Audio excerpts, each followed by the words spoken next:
Bonjour à tous, c'est Mathieu. Alors dans le cadre de l'anniversaire de Référente SEO qui sera lundi prochain, le 1er juin, j'organise un concours que j'ai présenté sur la page Facebook. Je vous mettrai le lien sous la vidéo pour gagner une formation SEO en ligne que je vous fais offrir justement. Il suffit d'aller commenter le post Facebook pour tenter de la gagner. Et du coup, je vais vous parler un petit peu de mon aventure entrepreneuriale pendant ces 11 années. Donc je vais vous faire une vidéo aujourd'hui, donc mercredi, une autre demain, jeudi et une autre vendredi. On va traiter de 3 points. Aujourd'hui, on va parler d'un succès inattendu. Demain, on parlera d'une frustration inattendue. Et après-demain, dans la 3e vidéo, on parlera donc de l'évolution du chiffre d'affaires pendant ces 11 années et comment faire pour faire évoluer votre chiffre d'affaires toujours ou quasiment toujours positivement. Alors dans la vidéo d'aujourd'hui, je vais vous parler d'un des succès inattendus que j'ai eu et je vais vous expliquer un petit peu comment ça s'est passé. Donc je suis consultant en référencement depuis 2009, donc c'est pour ça que ça va faire 11 ans la semaine prochaine. Et du coup, j'ai des clients, des prospects qui me contactaient pour que je travaille sur leur site, etc. Et une année, on devait être en 2013, quelque chose comme ça. Donc je reçois un appel d'un prospect. C'est pas moi qui réponds parce que je suis déjà en rendez-vous client à côté. Donc c'est ma stagiaire qui prend le téléphone et qui prend la demande. Et donc c'est quelqu'un qui est pas très loin, à Clermont, qui a besoin de référencement pour son site internet. Donc une fois que je finis mon rendez-vous, ma stagiaire me dit qu'il y a eu telle personne qui a appelé. Donc moi tout de suite, je commence à aller regarder le site et voir à quel point je peux être utile pour cette personne avec une prestation de référencement, chose que je fais habituellement avant de répondre à quelqu'un quoi qu'il arrive. Et donc là, je vois qu'il vend des défibrillateurs et que c'est un mot-clé qui est assez concurrentiel parce qu'il y a quand même pas mal de gens qui sont positionnés dessus. Il y a un volume de recherche qui est assez intéressant, donc c'est vrai qu'il y a un enjeu qui est quand même important. Mais le site n'est pas encore super bien optimisé, on va dire, et il y a quand même pas mal de boulot à faire. Et le site est récent par rapport à d'autres concurrents qui sont en place depuis plus longtemps, etc. Ça me paraît être déjà quelque chose d'assez difficile. Donc mon premier avis sur la question, c'est de me dire, je ne sais même pas si je vais lui répondre parce que ça me paraît pas évident. Il y a seulement un mot-clé sur lequel on peut se positionner, donc il n'y a pas de longue traîne. Enfin voilà, toutes les stratégies qu'on peut mettre en place habituellement, il n'y en a qu'une partie infime qui peut être mise en place et ça me paraît quand même un challenge assez difficile.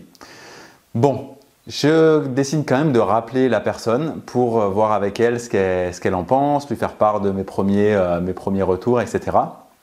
Et finalement, c'est donc Jean-François à qui j'ai affaire, qui est le dirigeant de cette entreprise et qui a un associé qui est un rugbyman de l'ASM, donc d'un club de Clermont qui est connu, l'ASM en rugby. Et du coup, c'est Elvis Vermeulen. Et du coup, je me trouve dans le bureau avec eux deux et imaginez juste la carrure du rugbyman et qui vous tape sur l'épaule en vous disant bon, il va falloir avoir des résultats, Mathieu, parce que sinon ça va mal tourner. Vraiment avec l'air rigolade et tout, vraiment super sympa. Donc une fausse pression, mais une pression quand même. On n'a pas envie de décevoir un monstre d'1,90 m, mais vraiment cool. Donc du coup, la première impression a été bonne quand même et je leur ai fait mon devis, etc. comme je fais d'habituellement, en leur expliquant que ça va mettre très longtemps, qu'il ne faut pas espérer des résultats avant 1, même peut-être 2 ans pour eux, pour être présents correctement sur les mots-clés principaux de leur activité. Donc je leur dis bien que ça ne va pas être facile et qu'il faudra prendre beaucoup de temps, encore plus que ce que je fais habituellement avec mes clients, parce que ça c'est quelque chose que je dis habituellement, mais là j'ai encore plus insisté là-dessus. Et du coup, ils ont signé le devis, donc génial, mais du coup maintenant il faut mettre en place les actions pour tenter d'avoir les meilleurs résultats possibles. Et donc déjà, on commence avec quelqu'un avec qui j'avais pas forcément trop envie de travailler, mais en fait le contact est super bien passé et on s'est compris, on a parlé la même langue, et j'ai compris qu'il comprenait, même si le site n'était pas optimisé, qu'il y avait des choses sur lesquelles il fallait travailler, etc., qu'il y avait moyen de faire quelque chose. Donc on se met à travailler. Et en fait, ce qui est dingue, c'est que les résultats, on les a eus au bout d'1 an, donc avant les 2 ans minimum que j'avais eu tendance à dire.